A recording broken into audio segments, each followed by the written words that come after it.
It's campaign season, and you know what that means.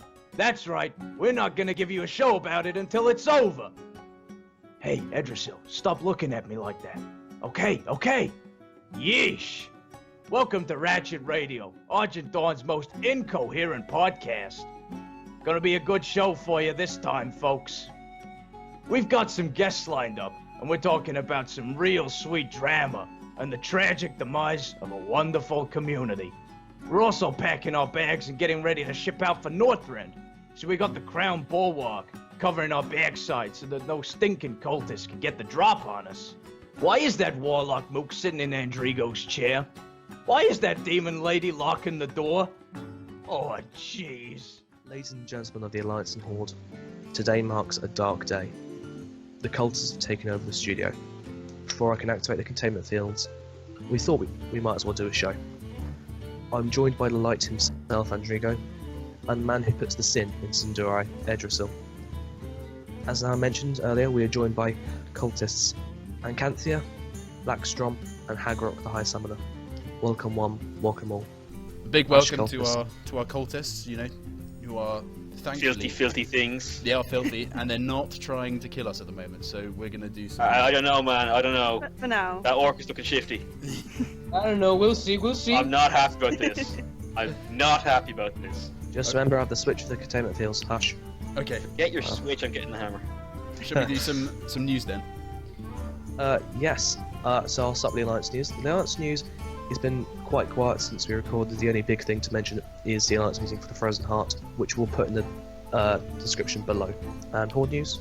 Horde news, we've had Fuse's trial. If you want to read up about that, we're going to put that all in our About section. You can get lots and lots of news in our About section now, so we're trying to keep it nice and short so we can get straight into these guest interviews. So, shall we get straight into it? Andrigo, do you want to start? Alright then. Now, since the two of you are both here representing the antagonist side of roleplay, I'm going to start off with something I suppose rather expected. I'm going to ask, what is it about antagonist roleplay that drew you to the notion of it in the first place? Well, there's a lot of guilds in both Alliance and Horde, obviously, that cater to the normal kind of roleplay. To be an antagonist, there's been cult guilds that have sprung up in the past, like Twilight Hammer, for example, which springs to mind, but mainly I enjoy being evil, as sadist as that sounds, because each character becomes evil over a journey. It's not something that they're born and they suddenly want to wreak havoc and rain of fire and that kind of thing.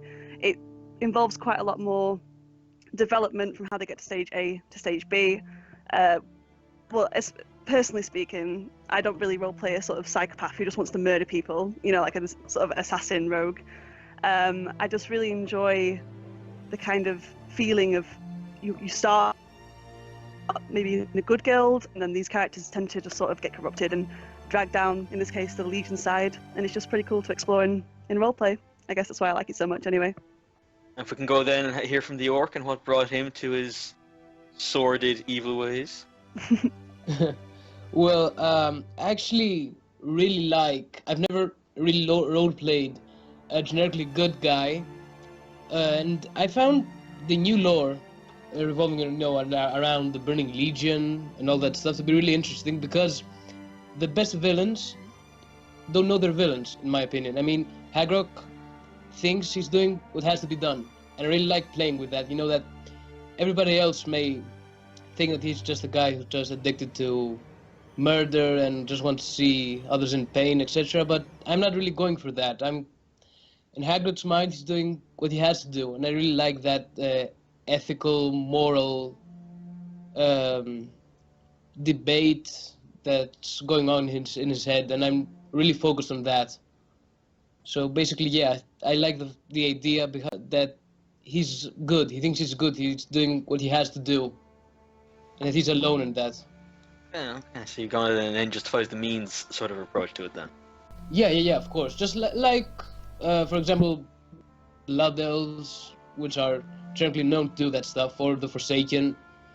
You know, with the Warcraft Chronicles book, the Void thing, that the Void is actually pure evil danger, you know, creator and uncreator stuff.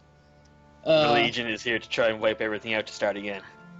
Yeah, to start again and, you know, kind of protect the universe from the devouring void.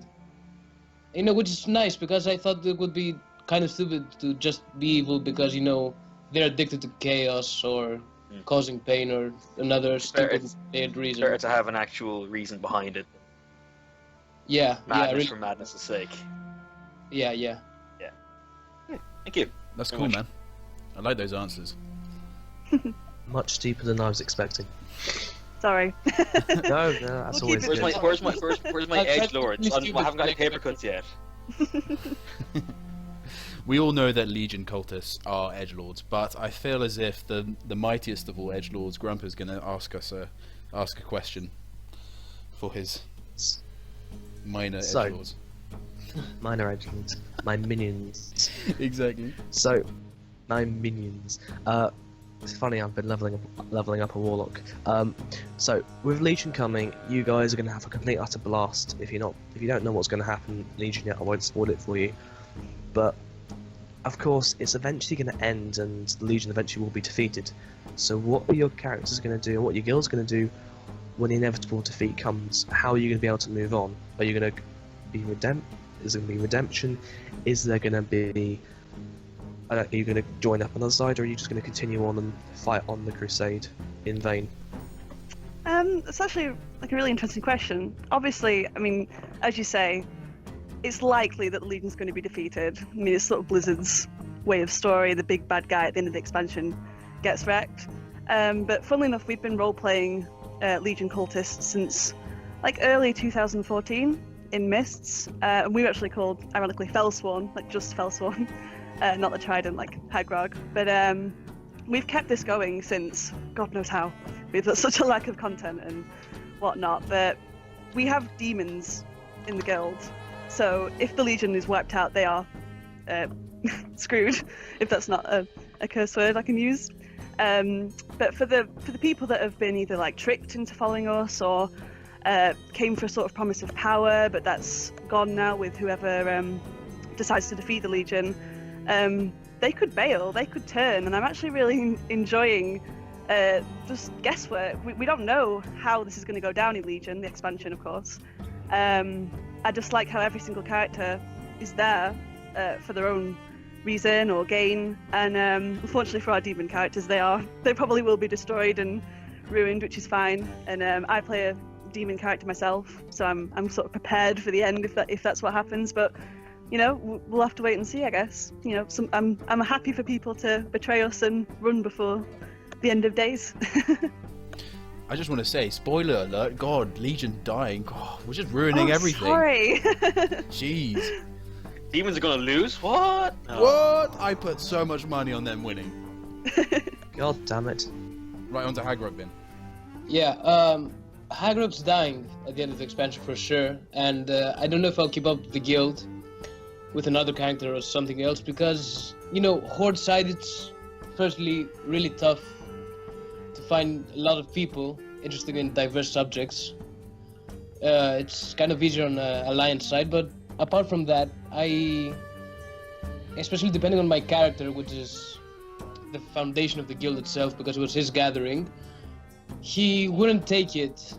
He won't be able to understand the fact that his masters were supposed to bring good and are all powerful going to die. So it's not going to end well at all. There's no redemption, you know, no imprisonment. It's probably going to be a horrible death, but I won't reveal any details about it. You want to avoid those spoilers as much as possible. Yeah. Okay. Thank you very much for the answers. Yeah, very good, very good. Right, I'm going to ask my question. I always get a little bit personal, even though I don't think this is personal, but it's personal for me. Anyway, so with the introduction of Legion, Demon Hunters are going to be jumping into the fray. How are you going to deal with this supremely OP class that, in its abundance, is going to try and hunt down your guilds like no tomorrow? So You could have said double jumping into the fray. You missed that. I missed that. That's Wow. horrific. Come on, man. It was right there. Cut, go back, cut it in. Oh my God! Yes. No, Yes. no, we're not doing that. She wins. She wins. Okay. Yeah, no, I could have said that. They eventually double jumping and gliding into the fray. Yeah. Well, we've already actually had messages from people that are either planning like little sects of demon hunters. We have a. Can I plug my website, by the way? We have a website. I'm gonna plug it anyway. It's demonguild.com, and we have a contact form at the bottom, and we've already had like a lot of interest. So we're really interested in both just DM storylines of the guilds, providing an enemy for them, but also we want to get some roleplay PvP in there as well. So any sort of would-be demon hunters, even before the expansion, I know a lot of rogues roleplay demon hunters already. If they want to get in touch, that'd be really nice, because we're really interested in that kind of clash, and we realise being cold demon, we are literally going to be sort of the #1 target for demon hunters, but that's completely fine. I think a lot of people in the guild have signed up knowing that we're going to be quite the target, so it's encouraged. It's not a bad thing. That's great, fantastic. I will write that down because I think I've already told Vlakor that I'm interested. But anyway. He wanted to be here, but he's got a cough, by the way. I should say that. He didn't want to be coughing everywhere, so I'm the stand-in. Of course. No, I mean, that's great, fantastic. Hagrok, do you want to tackle this one? Yeah, sure, man. I'm actually really excited that we've got demon hunters against us, because it's kind of a new threat. I mean, I've made the guilds like 2 or 3 months old now, and I've pretty much used. I like to add a lot of variety to the antagonists we face. So I've used the old god cultists, like Twilight Hammer stuff, Horde forces, Alliance forces, mercenaries, and it's kind of nice that I can actually have people. Well, I don't know if I'm going for RP PvP because it hasn't really worked out for the guild for some reason in the past. Like with the Mardenhold Accord, I have no idea how. I could never pronounce that name. Anyway, I'm going to use them in most events, and hopefully I'll communicate with a lot of people to organize. It's always better to have real people as antagonists to your guild, and make plots and storylines other than just NPCs. So I'm just really excited that we're getting demon hunters in the game. Great, that's fantastic, man. In terms of if you ever want to do anything else with the Accord again, just hit me up. Yeah, Andrigo's in the Mardenhold Accord, and if something does go wrong, you can blame him. Oh yeah, blame me for everything. I mean, Hagrok. It's your fault, man. Your fault. Oh, totally my fault. Yeah, it wasn't totally the third person who was trying to organize a fight between us. No. And there's one final question for you all. If you could change one thing about Argent Dawn, what would it be and why? That is a hard question. Like, if it was multiple choice, it would be easier. I'm not saying anything bad about Argent Dawn.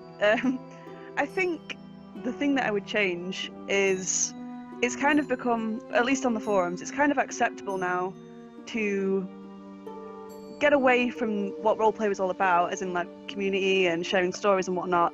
Some people seem to take, especially in our realm, the game as a sort of RTS almost, that they just want to gather as many people as possible and put other guilds down, and that sort of negative aspect, which is in any game and probably any realm, but on Argent Dawn it feels pretty concentrated, that there's like a number of people that just want to put people down, and someone comes along with a really cool concept and it gets downvoted by this brigade. And I don't really post, I'm not AD famous or anything. A lot of people were listening like, who the hell's this? But I read a lot, and I just wish that we'd sort of more band together. I mean, you guys are awesome. This is the kind of thing that I love. It's just this creation that you're giving back to the realm. But I'd probably take out that negativity and force people to be friends. Those downvoters. That sounded too weird. No. Those downvoters are dead annoying. I wonder what he's referring to. Indeed. But actually, we can empathise with that, because actually when we first set up Ratchet Radio, we found it. We actually was quite hostile from the community in many senses, weren't we, Andrigo? Well, in fairness, now we did have a lot of improving to do. We always will have to keep improving, but Indeed. yeah, I mean, if we couldn't take that and keep moving forward and trying, what would be the point, Exactly. Yeah. Hagrok? I actually want to voice the same concern, because I faced a lot of problems revolving around that, especially because I made a Burning Legion worshipping cult. just before the Legion expansion, so in the minds of many people that was a horrible idea because I go with the hype and I don't really like what I'm doing. I'm just doing it to be famous or whatever. And many people actually told me, this is the exact quote, I can't wait until the hype dies and your guild disbands. Which is pretty awful, because apart from the fact that I actually love Antagonist roleplay, I loved it ever since I was roleplaying a Forsaken. And I loved, the Followers of the Lich King and Wrath of the Lich King. I love the Twilight Hammer cults of Cataclysm. I love the Corcoran Guilds of Mists of Pandaria. So, yeah, that's my main problem. It's just that I could have easily been discouraged, and that happens with a lot of concepts and projects, and people are just mean. They're really mean, and that many times just stops amazing roleplay from taking place, and it's just awful for me. I think the message we can glean from both our guests and the host today is don't ever give up on your dreams. If you want to roleplay a certain way, you do it. There'll be someone out there who will agree with you. Just do it. Indeed. Wow. I mean, Grumpa is confirmed Shia LaBeouf. Actual cannibal. Actual cannibal. Shia Achilles LaBeouf. Grumpa. Is that it? Wrong way around. Never mind. Grumpa Achilles. Oh. Yeah. Anyway, at this point we're gonna take a break, so we'll see you in 5. Cheerio. It's always sunny in Philip-Grothalas. Ahem. In a place where you can find Azeroth's biggest export of blood thistle, there's a surprisingly noble group of knife eaters. The Vacant Throne, otherwise known as the Royal Society for the Prevention of Evil, running around smiting the wicked left, right, and center. Sounds like these mooks know how to purge the bad guys. Remind me not to stick my nose in an elven stinkhole that don't want it. Anyways, you can find these bozos snooping around Silvermoon, hunting for any fell-crazed elf or demon stupid enough to try and take on the might of the Sindori. If you want to get the white gloves and dissect any wannabe Legion fanatics, then head down and find Dame Melissa Amber What's-a-Face for instruction. Ratchet Radio is not held responsible for any would-be applicants getting sacrificed to Sargeras after signing up. And we're back. So, part 2 of guests means race to Ratchet, and before we get on to that, shameless plug time. So please write to us with opinions, comments, questions and applications to come on the show and join us by email, which is ratchetradioad@gmail.com, poke us on Twitter at rradioad, or ask some questions at ask.fm, ask.fm/ratchetradio, and brand spanking new for this episode, we have a Facebook page, so please comment and like it, and we'll leave links to all those in below, as well as our guests guilds, because there's 2 guests as well, so don't forget guys, always look in the section below. So we're going to move on to the race to Ratchet. 3, 2, 1, and she's off. Go, go, go! Move it, sister! We're burning daylight. There it is, the finish line. And she's finished. You can go back to summoning the Legion now. Unfortunately, due to technical problems, Edrasil allowed the Venture Co. to steal Hagrok's race to Ratchet footage. What a bozo. To summarize, the High Summoner went the scenic route and got knocked off his mount by a cyclone and blazed his way through the Quillbore encampment to get to Ratchet. Sorry about that, folks. So, Acanthia Blackstrom, you did it in 9 minutes and 9 seconds. Congrats on your time. And Hagrok, the High Summoner, you did it in 13 minutes and 52 seconds. Good job, pal. So now we're going to move on to our debate of the day. Our original plan was cancelled when we heard of the sad news that the private server Nostralius was being shut down, and right now it's in its last few hours, so RP Nostralius. So the discussion of the day really is, how do you feel about community being taken down? I suppose if we can go on from that as well, just to elaborate on it, how also to kind of, I suppose, move forward when a community you're part of is taken, or is, invariably just, people part ways, be it as a result of something forced or things just drifting apart. You know, ripped apart like a slow-cooked pork. Where's my barbecue sauce? Exactly. Are you all just thinking about that sandwich already? So, Okay. so Grumpa, do you wanna start us off then? Oh, okay, I'll start. First thing to state is that legally Blizzard are in the correct. It's against the terms of service. They're protecting their IP and they're in effect stopping theft of their, I want to say, well, theft of their property in effect. But I do, while there is the legal standpoint, I can see it's very sad. I mean, I don't do private servers, but I know a lot of people enjoy them, a lot of people have fun on them. So it's very, very sad to see it being taken down, especially when a lot of people dedicate their time and effort onto it, and a community has ultimately, sadly, been destroyed. And I think I gotta give props to the guys there, who've actually taken the situation pretty much and well on the chin. I don't know what's going to happen next to them. I don't think anyone knows what's going to happen next to them. The future is a long way away. But I hope that even that the community is closing for them, friendships forged, made, will stay friendships. It's not like, say, 20 years ago, something closed. You might not be able to stay in contact with people. We've got Skype, we've got phone numbers, we've got Facebook, we've got everything. So I hope people who made friends there and actually enjoyed their time and want to share it with others will continue to stay in touch with those who they know were there as well. And hopefully in the future they'll come back to live servers, or hopefully they'll find somewhere else to have fun and enjoy themselves. But it is very sad to hear that Nostralius is closing. Grumpa's already covered a lot of what I was going to talk about regarding a community going its separate ways, be it because of being closed down or otherwise. But I want to speak a little more about moving on from that. And well, yes, he's right. I mean, obviously, friendships forged and all that are valuable things. You should keep a firm grip on that.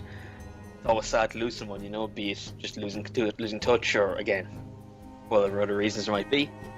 But I think it's good that while I'm not going to dispute Blizzard's decision in this particular case of the private server, I think it's good that people are still trying, that people aren't putting aside all the work that was done, all the creativity and all the effort that was put in by both the organizers of the server and the players on it.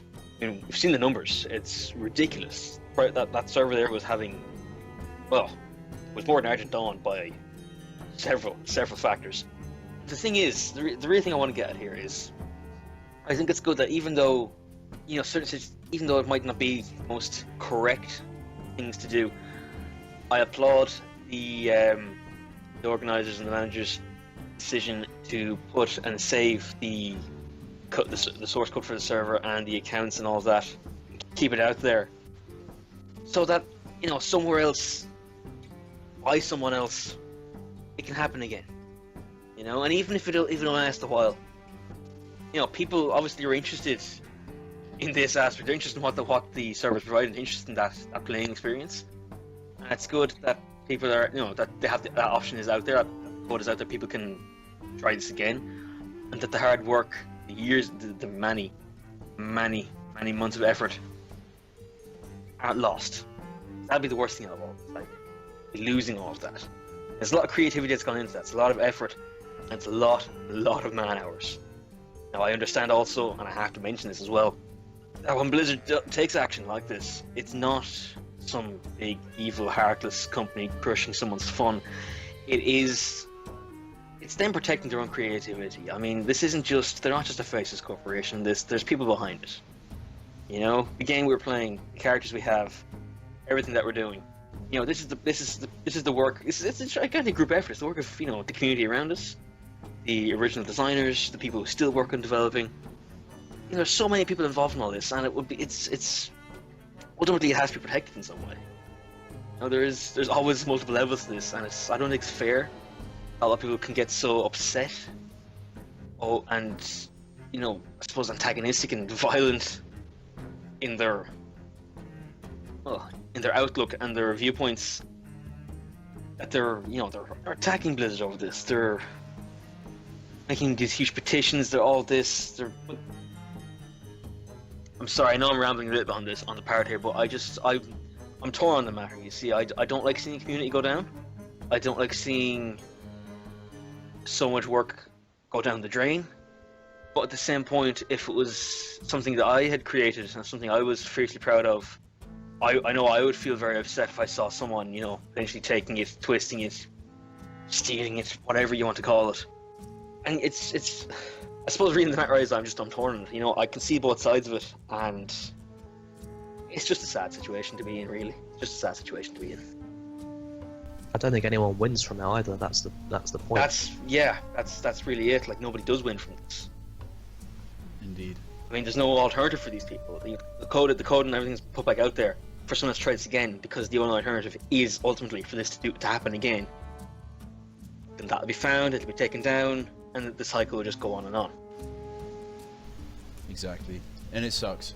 In terms of what I think, is that obviously Blizzard is right. Like, we can't deny that, and it is totally in their right. But the problem that we have is that so much effort and time has been put in. Like Andrigo said, it's tough, and it sort of reminds me quite a lot of when you move server for the first time. So I originally was on Earthen Ring, and when the roleplay kind of died out and that the server almost became slightly barren, and my only idea was, well, all of the sort of lore, or server lore to a certain extent, that I've just garnered, all the reputation, the knowledge, the people, the connections, everything is gone when you move the server. And I went for a fresh start, and whilst you get nostalgic and you're like, oh, I love doing that, I loved all the old times, the fantastic times, it's really hard to move on from that and start something new. And I hope that all the people that were on Nostralius will eventually find that niche. They find the place that they really want to go back to, something similar to what they had. Maybe not breaking the terms of agreement or whatever. Something of a similar nature that can help them.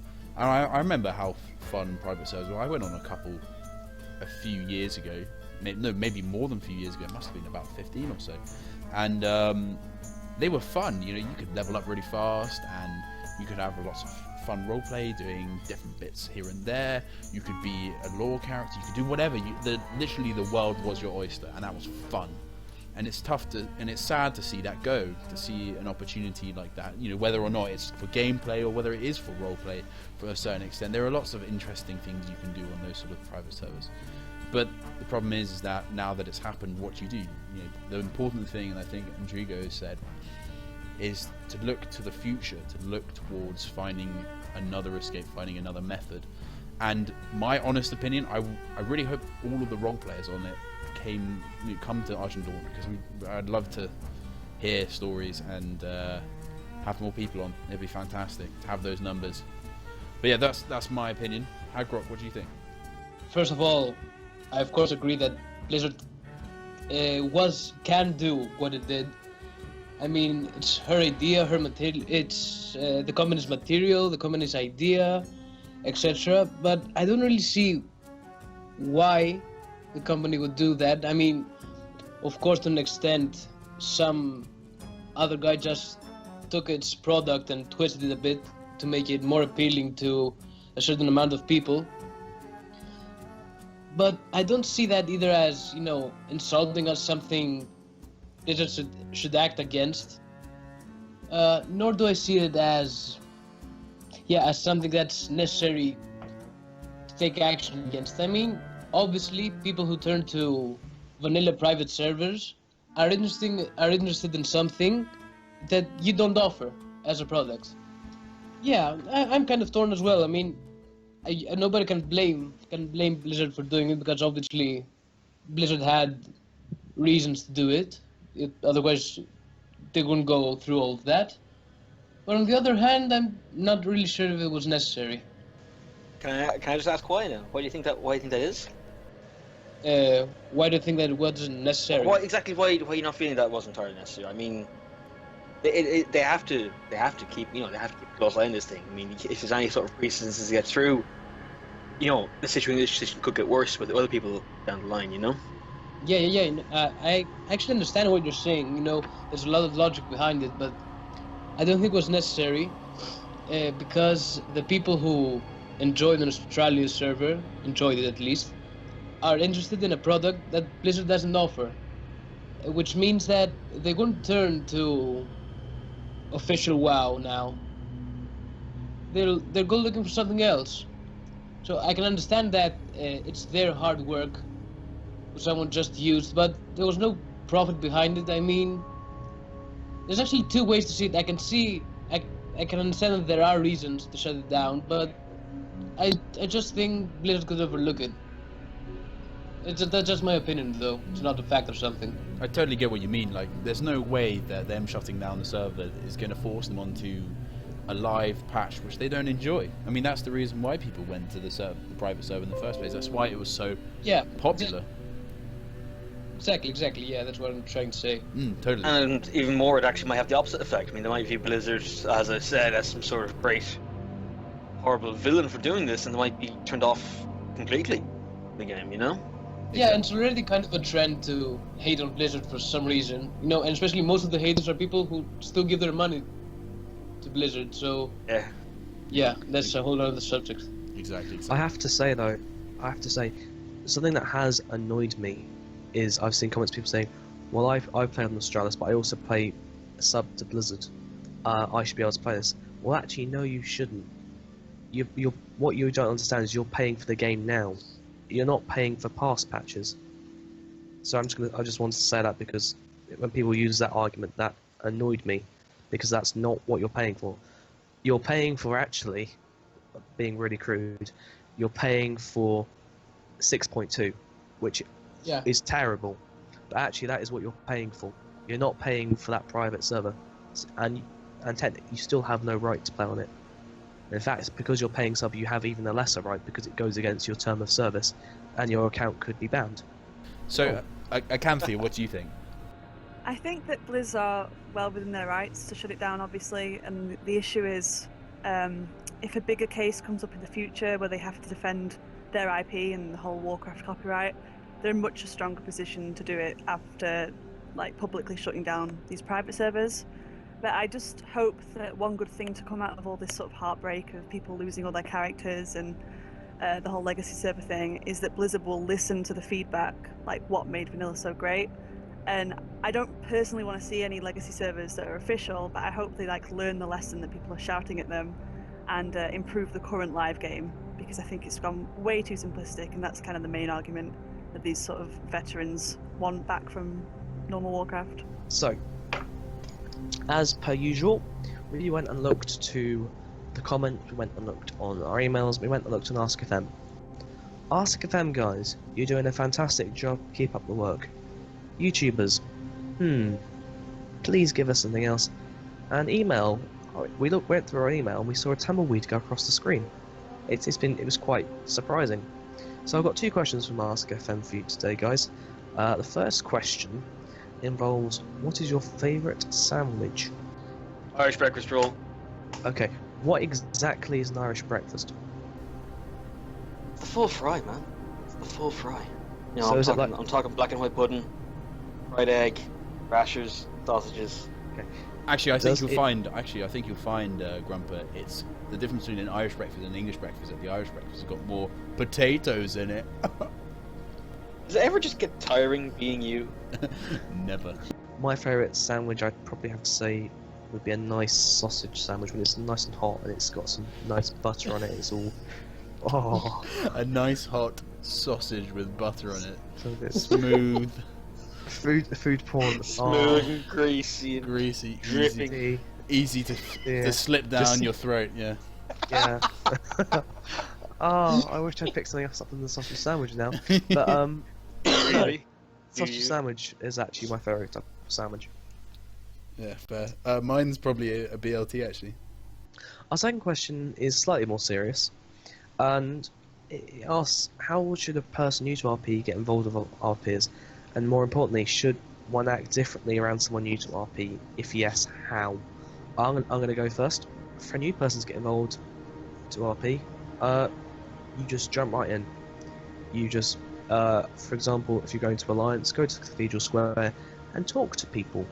If you're new to it and you're not quite sure how things work, watch and you'll learn and pick up your skills. Horde, probably go to, I think it's the Valley of Honor in Orgrimmar, or you'd want to probably go to Silvermoon. Depends what race you go. If you're Blood Elf, you'll tend to stay at Silvermoon.